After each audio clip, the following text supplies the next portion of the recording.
Well, hello everybody. I'm hoping that this is the second video that you're watching that I was able to get a picture up to be able to show you what our new baby looks like. Pretty exciting times. A little tired, but things went well overall. And he's right now he's on a breathing tube for a little bit, just till he's strong enough to breathe on his own all the time. But he's pretty cute, even if I do say so myself. So hopefully you've already seen a picture of him, but if not, then I'll get one out as soon as I can. Because, you guys were all a pretty big part of watching as he grew inside me. So, um, I'm gonna try and record the stuff that I was planning to do with you in class, so that you can still be um, getting ready for the test on Friday. Um, you were assigned a couple of questions over the weekend, and I suggested that you start picking away at your assignment. So we're going to start out by going over the two questions that were assigned for homework. First one was a really long one, but I'll help by showing you how you could set it up. The full answer doesn't show all the Punnett squares or anything, but it shows the results. Summarized is on page 810. But if you have a look, the question said, in people, curly hair is dominant over straight hair, and the ability to curl the tongue is dominant over not being able to curl the tongue. A man with curly hair who has the ability to curl his tongue and a woman with curly hair who cannot curl her tongue have children. What are the genotypic and phenotypic ratios of their offspring? So, like always, the first thing you need to do is figure out what possible genotypes, what possible alleles the parents could have. So if the man has curly hair, and that's a dominant trait, we'll say, oh, just a second, I'm going to turn this around so it's a little easier for me to write on. Oops, are you still with me? I hope so. Oh, seem to have lost the screen. Oh, there we go. It's doing strange things. 1 second. We'll go with landscape. Okay, that's odd. Anyway, okay, so curly hair is dominant. What is it doing? It's doing things on its own. Stop flipping. Crazy thing. Okay, last time. Stop doing that. Okay. All right, so curly hair is dominant. So for him, he would be big C, and we're not sure what.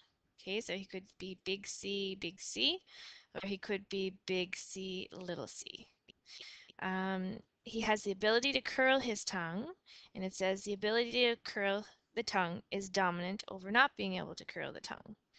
So for tongue, let's say we use big T for can curl it. So he could be big T, or he could be big T, little t, right?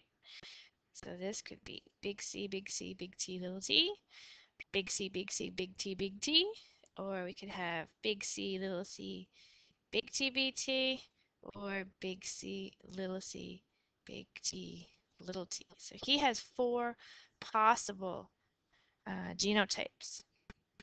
So that's at least 4 crosses that you would have to do. And let's see how many possible genotypes for her. It says, to a woman with curly hair who cannot curl her tongue.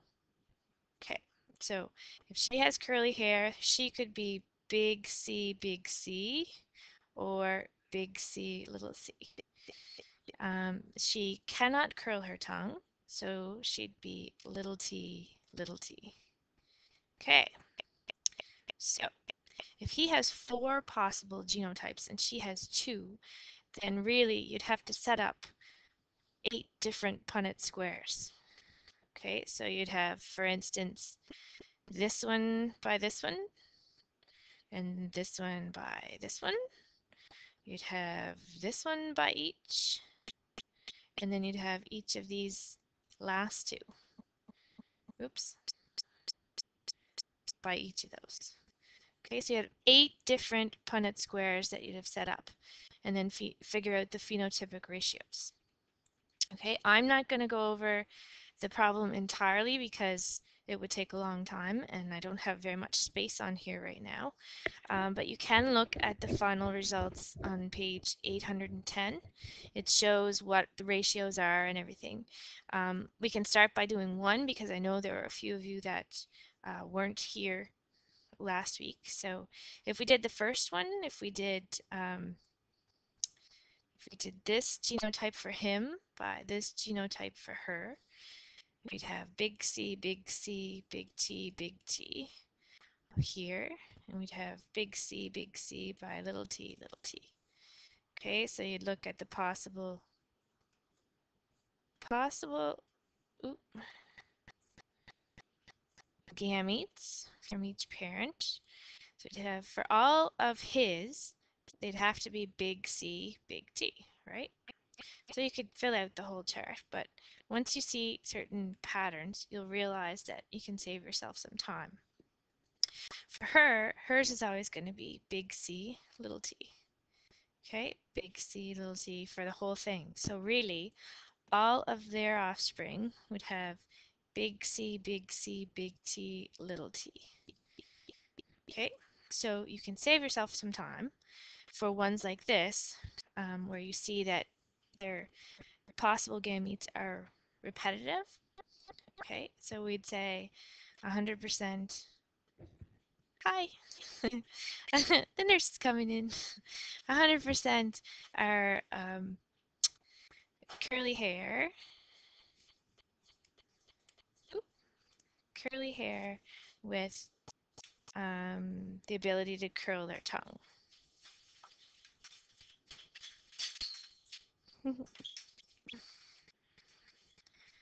Okay, and in terms of genotype, 100% would be big C, big T, little t. Oop, like that. So you'd have to do that for all 8 crosses. And I'm just going to pause because I think that they might want to talk to me. Okay. Are you still with me? Okay, so I just, they did my blood pressure and they were checking me all out and they had to give me some medication. So hopefully this is still working. But that was for the first question. Hopefully you've gotten the idea and you can look for the rest of the answer on page 810. Let me see, I'm just gonna get rid of that one and we'll go to the next question. Okay, the next one was number 1 on page 544. It's dihybrid cross made of 2 pea plants. Purple flowers are dominant and white flowers are recessive. Tall plants are dominant, short plants recessive. Both parents are heterozygous for both traits. So this one should look similar to Mendel's law. Okay, so if we look at both are heterozygous for both traits, then that would mean we'd have big P, little p, big T, little t for each parent, right? So if we put them along the side, big P, big T, little t, big P, big T, little t. Okay, and we look at the possible gamete combinations. Again, we can have a big P and a big T. We can have big P and a little t. We can have a little p and a big T. Or we could have little p and a little t. And since they both have the same genotype, then you'd have both the same possible gamete combinations. Okay, come on in. Oh, thank you very much. Oh, my supper tray's here. Oop. Thank you. Okay. Thanks a lot. Boy, busy spot here. You get to interact with everybody. They think it's kind of funny me sitting here recording myself, but hopefully it's helping you guys. So remember when you're filling them in that you take the gametes the from from the row and from the column. So if I pull these together, you get a big P, big P, big T, big T. Okay, big P, big P, big T, little t, and so on. And you should end up with the 9 to 3 to 3 to 1 ratio, like what we got when we were learning Mendel's. I'm getting distracted. When we were learning Mendel's dihybrid crosses on Friday. Okay, so if you kept on going, whoop, this is going to be finicky. Okay, big P, little p, big T, little t, and then big P, little p, little t, little t. Remember, you can tally up the totals at the end. You can write the genotypes in the box. My boxes are a little small for that right now. If it was on the big screen there, then I'd be able to do it, but oh, sorry. It's supposed to be a little piece. Where's my eraser?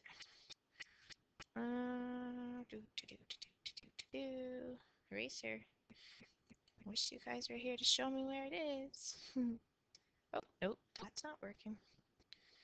Eraser, please. There. Ah, ooh. Isn't that cool? All right. Now, where'd my pen go? Pen. How do? Okay, so this should be. Oh, sorry. It is a big P from the top. Oh, silly me. Okay, and a big P, little p, big T, little t, and little p, big T, little p, big T, little t. Okay, we're almost done.